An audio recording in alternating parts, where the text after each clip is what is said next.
All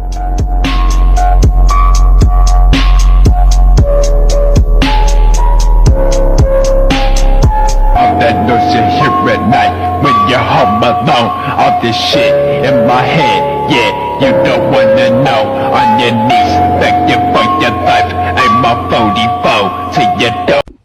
Pertama-tama, PT Adikarya terus menunjukkan pertumbuhan dan fluktuasi dalam kinerja keuangannya dari tahun 2018 hingga tahun 2023. Pendapatan perusahaan meningkat dari yang semula 15 triliun pada tahun 2019 menjadi 20 triliun pada tahun 2023. Beban pokok juga naik mencapai 17 triliun pada tahun 2023, membuat laba kotor sebesar 2 triliun. Laba usaha menunjukkan penurunan tren dari yang semula 11% pada tahun 2018 menjadi 7% pada tahun 2023. Namun, laba sebelum pajak dan laba bersih menunjukkan pemulihan positif dengan laba tahun berjalan mencapai 200 miliar pada tahun 2023. Meskipun ada fluktuasi, kinerja PT Adikarya di tahun 2023 menandakan tanda-tanda pemulihan dan potensi pertumbuhan di masa depan. Dari analisis likuiditas, current rasio Adikarya menunjukkan tren penurunan sejak 2018, namun tetap stabil pada kisaran di atas 100% hingga 2023, mencerminkan kemampuan yang baik dalam melunasi kewajiban jangka pendek. Di sisi lain, quick ratio juga mengalami penurunan tetapi berada di angka aman, yaitu 91,65% pada 2023. Dari segi profitabilitas, gross profit margin tetap stabil di sekitar 12-16%, menunjukkan kontrol biaya yang baik. Sementara itu, net profit margin meningkat signifikan dari 9% di tahun 2022 menjadi 17% pada tahun 2023, menunjukkan peningkatan efisiensi. Secara keseluruhan, PT Adikarya menunjukkan kinerja yang stabil dan efisien dalam beberapa tahun terakhir, dengan peningkatan yang baik di sektor profitabilitas. Selanjutnya, analisis coupon chart, kami tarik kesimpulan PT Adikarya menunjukkan kinerja yang lebih baik dalam hal ROA, internal asset dan juga internal equity dibandingkan PT Wijaya Karya. Meskipun ada beberapa fluktuasi, PT Adikarya berhasil meningkatkan ROE secara signifikan pada tahun 2023 melalui penggunaan leverage yang lebih tinggi, meskipun ROA-nya sedang turun. Sedangkan PT Wijaya Karya mengalami penurunan tajam dalam ROA dan ROE, terutama pada tahun 2023, di mana perusahaan mengalami kerugian yang sangat besar. Penggunaan leverage yang tinggi pada tahun 2023 memperburuk kerugian, menghasilkan ROE yang sangat negatif.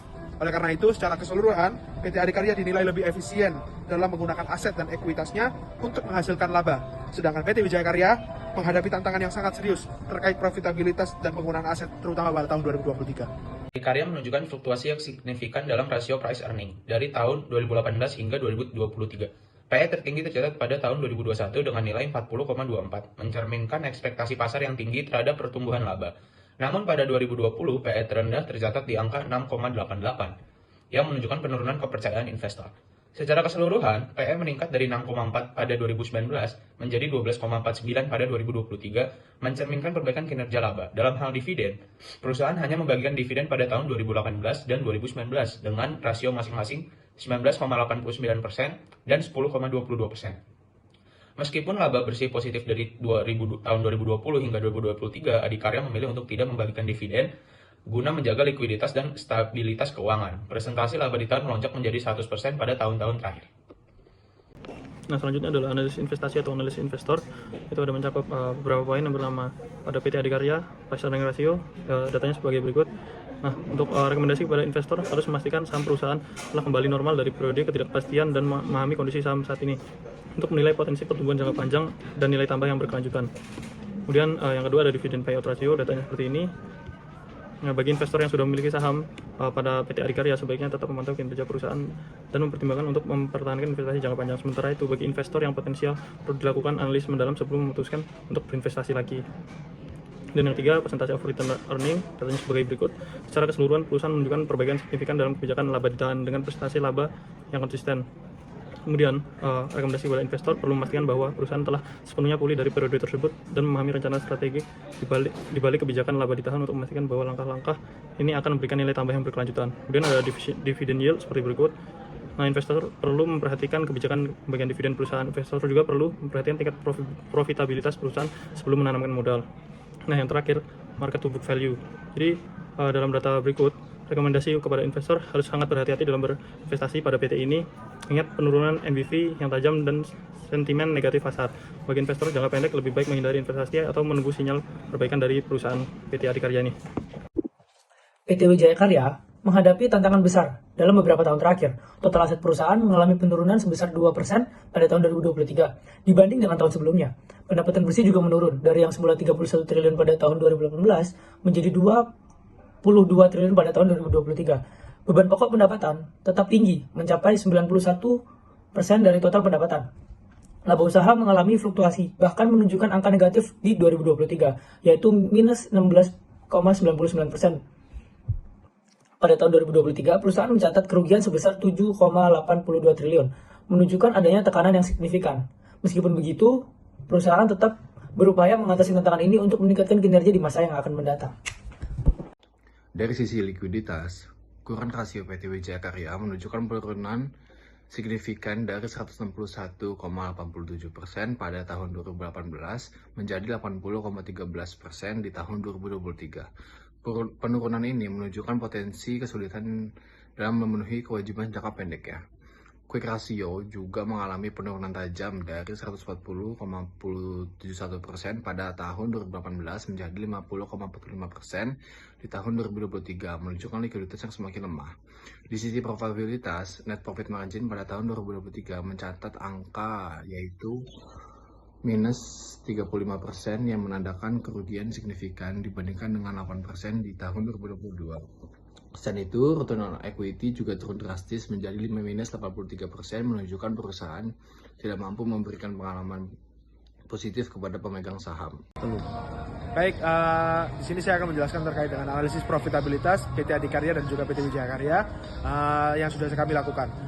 Selanjutnya, berdasarkan kesimpulan yang sudah kami tarik, PT Adikarya menunjukkan kinerja profitabilitas yang lebih stabil dengan peningkatan ROE yaitu Return on Equity dan GPM atau Gross Profit Margin yang relatif terjaga. Meskipun ada beberapa fluktuasi dalam Net Profit Margin dan juga Return on Asset. Sedangkan PT Wijaya Karya mengalami penurunan signifikan dalam semua metrik profitabilitas dengan NPM dan ROE yang sangat negatif di 2023, mencerminkan tantangan serius dalam mengelola biaya dan menghasilkan keuntungan. Secara keseluruhan, PT Adikarya lebih baik dalam mempertahankan profitabilitas dibandingkan dengan PT Wijaya Karya yang menghadapi krisis finansial pada tahun 2023. Stop. PT Wijaya Karya juga menunjukkan tren yang menarik dalam rasio PI dan kebijakan dividen. PE perusahaan berkisar 8,57 hingga 57,06 hingga tahun 2022. Dengan nilai tinggi menunjukkan bahwa saham mungkin overvalue dan investor mengharapkan pertumbuhan yang tinggi.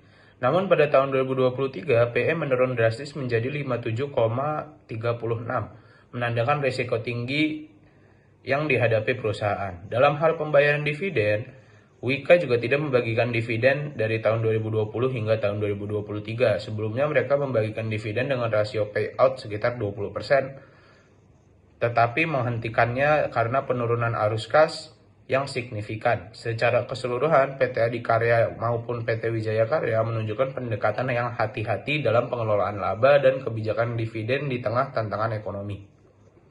Nah, selanjutnya untuk analisis investasi dari PT Wijaya Karya atau PT Wika, yang pertama ada price earning ratio. Jadi berdasarkan data di sini terjadi fluktuasi dari tahun 2020 hingga 2023. Nah, jadi rekomendasi buat investor harus memastikan saham perusahaan telah kembali normal dari periode ketidakpastian dan memahami kondisi saham untuk menilai potensi pertumbuhan jangka panjang dan nilai yang berkelanjutan. Dan yang kedua ada dividend payout ratio. Nah, di sini rekomendasi pada investor perlu berhati-hati dan melakukan analisis mendalam sebelum memutuskan investasi pada saham PT Wijaya Karya ini. Karena risiko investasi di saham perusahaan ini dinilai cukup tinggi mengingat kinerja keuangan yang menggembirakan dalam beberapa tahun terakhir. Kemudian ada persentase retained earning, yaitu secara keseluruhan perusahaan menunjukkan tren kebijakan laba yang ditahan secara signifikan. Mengingat adanya perubahan strategi meningkatkan distribusi dividen atau kebutuhan dalam jangka pendek, bersama dengan ini menunjukkan bahwa perusahaan telah menghadapi tantangan. Investor harus memastikan perusahaan telah pulih sepenuhnya dari periode ketidakpastian untuk menilai potensi pertumbuhan jangka panjang dan nilai tambah yang berkelanjutan. Kemudian ada dividend yield, jadi datanya seperti berikut. Rekomendasi pada investor analisis fundamental mendalam, melakukan analisis mendalam terhadap laporan keuangan perusahaan, memahami faktor-faktor mempengaruhi keputusan manajemen dalam hal pembayaran dividen, dan mempertimbangkan juga risiko dari investasi tersebut. Kemudian yang terakhir ada market to book value. Jadi datanya seperti berikut. Bagi investor jangka pendek, sementara menahan hingga ada kualitas positif yang jelas dari perusahaan tersebut. Kemudian bagi investor jangka panjang mempertimbangkan untuk memegang atau menambah saham PT Wika jika percaya bahwa perusahaan akan terus meningkatkan kinerja keuangan. Kemudian yang terakhir ketiga, profil risiko rendah. Saham ini cocok untuk investor konservatif mencari stabilitas daripada pertumbuhan yang pesat atau cepat seperti itu.